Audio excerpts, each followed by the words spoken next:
Hello friends, मैं Prabhas Kumar railway में as a senior section engineer electrical posted हूँ। तो दोस्तों, बहुत सारे जो कैंडिडेट्स से कमेंट आ रहा है कि सर रेलवे का ज्वाइनिंग लेटर आने के बाद का प्रोसेस बताइए कि ज्वाइनिंग कैसे करना है, क्या क्या डॉक्यूमेंट बनाना है और ज्वाइनिंग के बाद क्या क्या प्रोसेस होता है डिवीज़न में रिपोर्ट करने के बाद।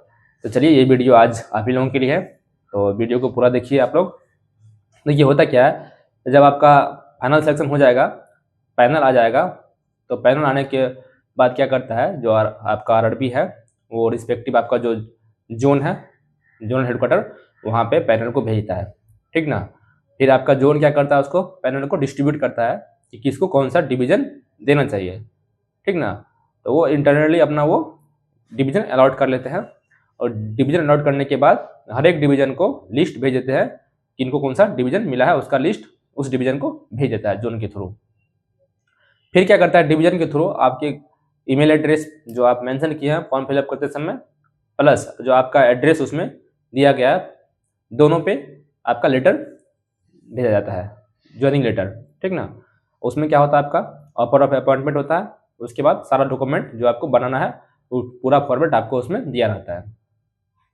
तो जैसे ही आपके पास ज्वाइनिंग लेटर आएगा तो आपको उसको एक्सेप्ट करना है।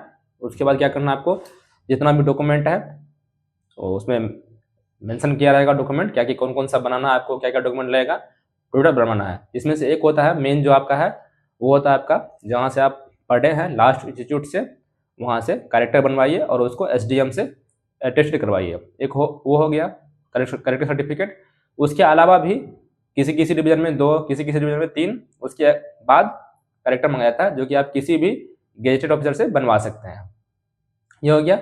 उसका दोस्तों रहता है एक अटेस्टेशन फॉर्म, उसको पूरा का पूरा फिल्म करना है। उसके बाद एक होता है बॉन्ड, जो आपको बनवाना है नोटरी से, कहीं कहीं पे नोटरी से लगता है और कहीं कहीं पे ट्रेजरी से लगता है। ठीक ना।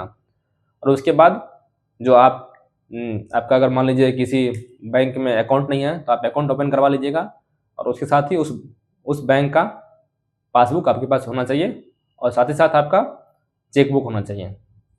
ठीक ना। तो सारा डॉक्यूमेंट बनवा लेने के बाद आपको उसमें ऑफर ऑफ अपॉइंटमेंट में डेट लिखा रहता है कि इस डेट तक आपको डिवीजन में रिपोर्ट करना है।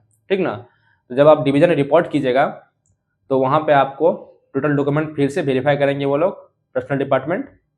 ठीक ना। वेरीफाई करने के बाद आपका फिर एचएमएस बनेगा, जिसको आप लोग बोलते हैं ह्यूमन रिसोर्स मैनेजमेंट सिस्टम। उस पर आपका जितना भी डिटेल है उसमें मेंशन रहेगा, आपका सर्विस से रिलेटेड पूरा का पूरा डिटेल उसमें मेंशन रहेगा। यहाँ तक कि आजकल जो हम लोगों को पास जो मिलता है, पास लीव टोटल उसी से अब हो रहा है काम। ठीक ना। टोटल पास, आपको छुट्टी लेना है, जो भी लेना है उसी से अप्लाई करते हैं, इसलिए पहले एचआरएमएस बनेगा आपका। ठीक ना। तो एचआरएमएस बनने के बाद फिर आपको बुलाया जाएगा। किसी किसी डिवीजन में तो जल्दी ही उसी सेम डेट में कर देता है, और कहीं कहीं पे क्या होता है, आपको बोला जाएगा कि बाद में बुलाया जाएगा। ठीक ना। तो फिर जब बुलाया जाएगा आपको, उसके बाद क्या होगा, आपका ट्रेनिंग होगा। मान लीजिए आप जेई के पोस्ट के लिए ज्वाइन कर रहे हैं, तो जेई में क्या होता है, 1 साल का ट्रेनिंग होता है। तो जैसे ही आपको बुलाया जाएगा फिर आपको एक प्रॉपर लेटर दे दिया जाएगा, और लेटर के साथ आपको ट्रेनिंग सेंटर में भेज दिया जाएगा कि आप चलिए वहाँ पे जाके ट्रेनिंग कीजिए। ठीक ना।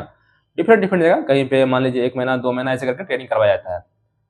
तो मैक्सिमम जो डिवीजन है उसका जो अपना जोनल ट्रेनिंग सेंटर है, जोनल ट्रेनिंग सेंटर, उसमें ही ट्रेनिंग होता है। जैसे मान लीजिए ईस्टर्न रेलवे का कचरापारा में है, तो मैक्सिमम कैंडिडेट्स जो इलेक्ट्रिकल डिपार्टमेंट से बिलोंग्स करते हैं उसका ट्रेनिंग वहीं पे होता है। कुछ कुछ मैकेनिकल का भी ट्रेनिंग वहाँ पे होता है। ठीक है। तो जितने भी कैंडिडेट्स सभी लोगों का ट्रेनिंग होगा, 6 महीना लगभग लगभग ट्रेनिंग होता है इंस्टीट्यूट ट्रेनिंग। उसके बाद 6 महीना होगा आपका फील्ड ट्रेनिंग। तो 6 महीना इंस्टीट्यूट ट्रेनिंग के बाद आपको फिर फील्ड में भेजा जाएगा, और फील्ड में आपका जो भी डिपो अलॉट होगा या फिर जो भी ऑफिस अलॉट होगा वहाँ पे आपको ट्रेनिंग करना है 6 महीना। और जब 6 महीना ट्रेनिंग हो जाएगा कंप्लीट, तो फिर आपके द्वारा आपको फिर दोबारा से ट्रेनिंग सेंटर भेजा जाता है। वहाँ पे आपका एग्जाम होगा, फाइनल एग्जाम, उसमें आप पास कीजिएगा, फिर आपको एक सर्टिफिकेट देकर फिर डिवीजन भेजा जाएगा कि जाइए आप वहाँ रिपोर्ट कीजिए। जैसे यहाँ रिपोर्ट कीजिएगा फिर आपके एचओडी मतलब जो भी सीनियरिटी होंगे उससे परमिशन लेने के बाद आपका जहाँ पे पोस्टिंग करना है सीनियरिटी को, फिर पर्सनल डिपार्टमेंट आपका ऑर्डर निकाल देंगे। ऑर्डर मतलब हो गया आपका फाइनल पोस्टिंग ऑर्डर। फिर आपका फाइनल वहाँ पर जाके पोस्टिंग कर लीजिएगा, पोस्ट मतलब अपना ज्वाइन कर लेना उस पोस्ट पे, और उसके बाद अपना जो नॉर्मल वर्किंग है उसको कंप्लीट मतलब कंटिन्यू रखना है। मतलब ओवरऑल हो गया कि आपका जैसे डिवीजन से लेटर आएगा, ज्वाइनिंग लेटर कंप्लीट जो डॉक्यूमेंट है वो बना के फिर आपकी दोबारा रिपोर्ट कीजिए डिवीजन में। डिवीजन फिर आपका एचआर में सब ओपन करेगा, मतलब एचआर में सब बनाएगा। उसके बाद फिर आपको बुलाएगा, फिर ट्रेनिंग सेंटर भेजेगा। 6 महीना ट्रेनिंग सेंटर में आपका ट्रेनिंग होगा। उसके बाद फिर 6 महीना आपका फील्ड ट्रेनिंग होगा।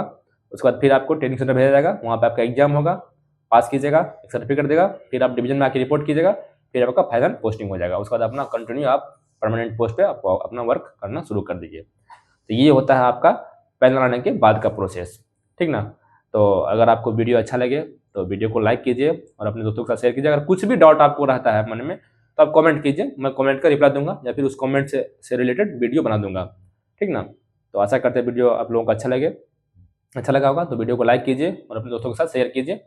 चलिए तब तक के लिए बाय, मिलते हैं नेक्स्ट वीडियो में।